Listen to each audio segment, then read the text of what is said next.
नमस्कार मित्रों, आज की तारीख है 15 जून 2014 रविवार।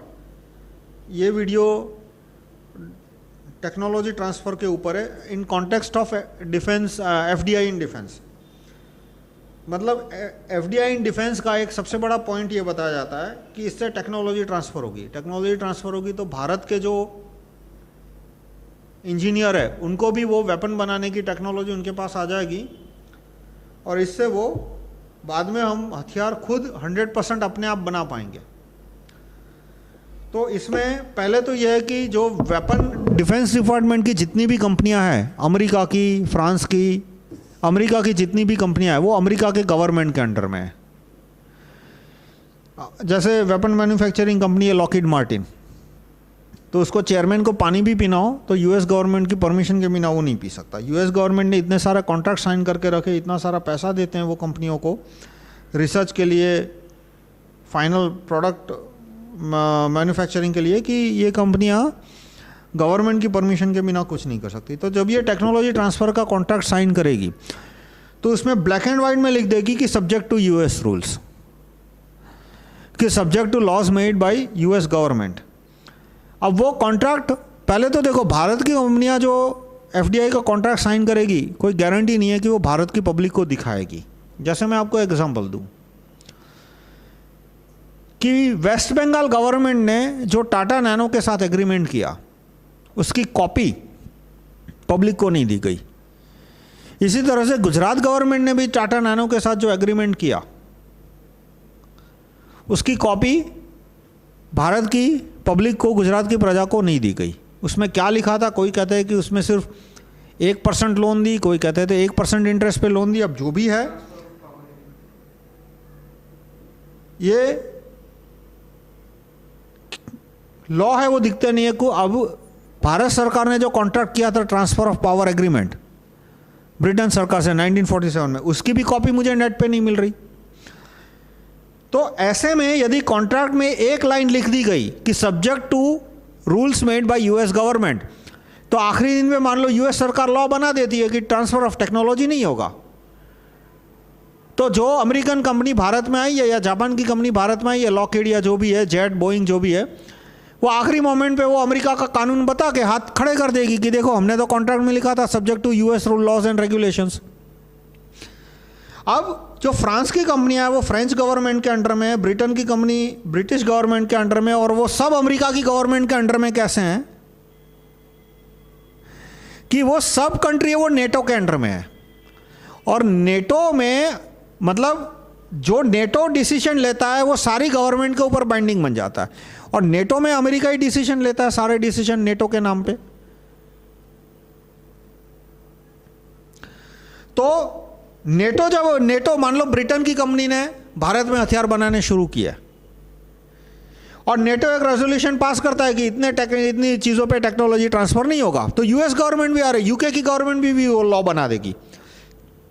तो यूके की कंपनियां भारत में जब टेक्नोलॉजी ट्रांसफर की बात आएगी 5 साल के बाद, तब वो कानून बता देगी कि देखो कॉन्ट्रैक्ट में लिखा है कि subject to UK laws and regulations, और यूके गवर्नमेंट ने लॉ पास किया है कि ये टेक्नोलॉजी ट्रांसफर नहीं होगी, ये नहीं होगी। दूसरा, मैंने एक जनरल आर्ग्यूमेंट जो कि पिछले वीडियो में बताई कि टेक्नोलॉजी है वो कागज पे नहीं होती, वो दिमाग में होती है, स्किल। और वो स्किल कब आती है? कंपटीशन से आती है। तैरने की स्किल आदमी को किताब पढ़ने से या पावर पॉइंट स्लाइड पढ़ने से नहीं आती। वो आदमी जब डूबने की नौबत आए तभी वो तैरना सीखता है, तभी उसमें वो तैरने की स्किल आती है। टेक्नोलॉजी की स्किल कब आती है? जब एक कंपनी के अंदर इंजीनियर है, वो कंपनी डूब रही है, डूबती हुई बचाने के लिए उन्हें प्रोडक्ट इंप्रूवमेंट करने की ज़रूरत है। वो दिन रात बैठते हैं कि कैसे हमारा प्रोडक्ट इंप्रूव किया जाए, और वो जब पूरी रात जग के दिमाग खपाते हैं कि कैसे प्रोडक्ट में से बग निकाले जाए, कैसे प्रोडक्ट को इंप्रूव किया जाए, कैसे प्रोडक्ट को सस्ता किया जाए, उसमें से टेक्नोलॉजी की स्किल आती है। भारत में जो एफडीआई की कंपनी आएगी वो कॉम्पिटिटिव एनवायरनमेंट नहीं आएगी, वो तो पहले से कॉन्ट्रैक्ट साइन करा के आएगी कि भाई मिनिमम हमको इतनी मार्केट मिलनी चाहिए। टेक्नोलॉजी तो ऑलरेडी वो अपने कंट्री में प्रूव कर सकें, तो यहाँ पे कोई कॉम्पिटिटिव एनवायरनमेंट एफडीआई की वजह से नहीं आने वाली। तो इसलिए पहले तो टेक्नोलॉजिकल स्किल है वो कंपटीशन से आती है। सिर्फ यूएस की कंपनी ब्लैक बोर्ड पे डायग्राम ड्रॉ कर दे कि ये लो, तुम्हारे इंजीनियर को सामने हमने ड्राइंग बता दिए सारे, उससे कोई ट्रांसफ़र नहीं होने वाला। लास्टली यूएस गवर्नमेंट रोक सकती है और अमेरिका की जो कंपनी हथियार बनाती है, जैसे लॉकहीड है, लॉकहीड मार्टिन जेट है, तो 100% टेक्नोलॉजी उनके पास भी नहीं होती। जैसे बोइंग है, एयरबस है, ये इंजन बनाते हैं, किसका इंजन यूज़ होता है? रोल्स रॉयस का इंजन यूज़ होता है बहुत सारे प्लेन में। तो उनके पास प्लेन बनाने की टेक्नोलॉजी है, लेकिन इंजन बनाने की टेक्नोलॉजी रोल्स रॉय के पास है। यानी एक जो कॉम्प्लेक्स वेपन है, फाइटर प्लेन जैसा कॉम्प्लेक्स वेपन है, उसमें 50 छोटी मोटी कंपनियों की टेक्नोलॉजी पड़ी है। फाइनल प्रोडक्ट बनाया बोइंग ने, एयरबस ने, राफेल ने, जगुआर ने, किसी एक कंपनी ने फाइनल प्रोडक्ट बनाया। पर उस कंपनी के पास भी जो अंदर 50 कंपनियों के कलपुर्जे है, पार्ट्स है, उसकी टेक्नोलॉजी नहीं है। तो हम अब क्या 50 कंपनियों से एफडीआई करेंगे? और बोइंग है वो जब टेक्नोलॉजी ट्रांसफ़र करेगा तो स्पेयर पार्ट की टेक्नोलॉजी वो सिर्फ डिज़ाइन डायग्राम अधिक से अधिक दे देगा, लेकिन अधिकतर स्पेयर पार्ट है उसकी तो मैन्युफैक्चरिंग इंडिया में होने ही नहीं वाली। वो स्पेयर पार्ट तो इंपोर्टेड ही बाहर आएंगे, जो चिप्स है वो तो बाहर ही आएगी, अधिकतर पीसीबी भी बाहर से आएगी। तो इस तरह से रियल सेंस में कोई टेक्नोलॉजी ट्रांसफ़र नहीं होगा। और यूएस गवर्नमेंट क्यों टेक्नोलॉजी ट्रांसफ़र नहीं होने देगी? क्योंकि भारत के इंजीनियर के पास टेक्नोलॉजी आ गई और वो कल ईरान चला गया और वहाँ पे उसने हथियार मैन्युफैक्चर करने शुरू कर दिए, तो इसलिए। और टेक्नोलॉजी है वो एक दिमाग में नहीं होती, 100 दिमाग में होती है। किसी का दिमाग इतना बड़ा नहीं है कि पूरी प्रोडक्ट की टेक्नोलॉजी अपने दिमाग में समेट सके। जैसे माइक्रोसॉफ्ट विंडोज़ है तो उसका कोड मिलियंस ऑफ लाइंस में होगा, उसमें कम से कम 200-500 मॉड्यूल होंगे।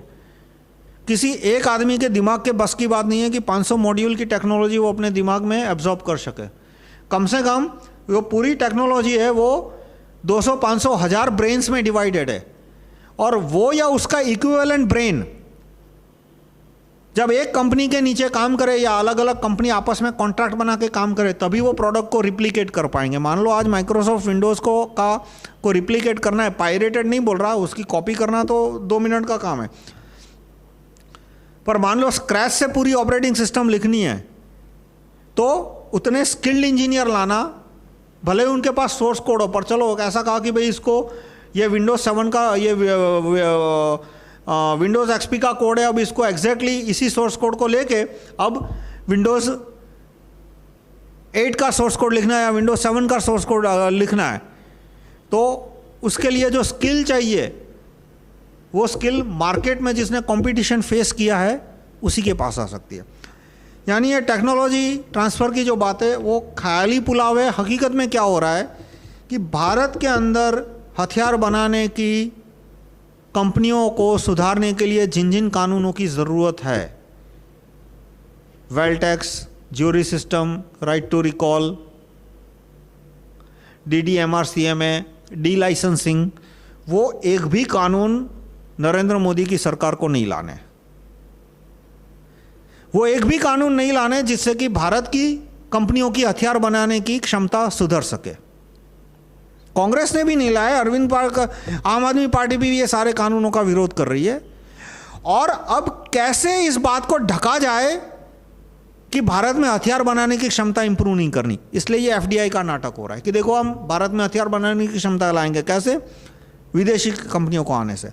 और फिर कि भाई विदेशी कंपनी आएगी कल चली जाएगी तो क्या नहीं, टेक्नोलॉजी ट्रांसफ़र भी होगा ताकि कल चली जाए तो हम खुद अपने आप पे हथियार बना सके। ये सारी बातें लोकल लॉस को इम्प्रूव करने की जो डिमांड है उसको किल करने की, कैंसिल करने की नाटक है। Thank you.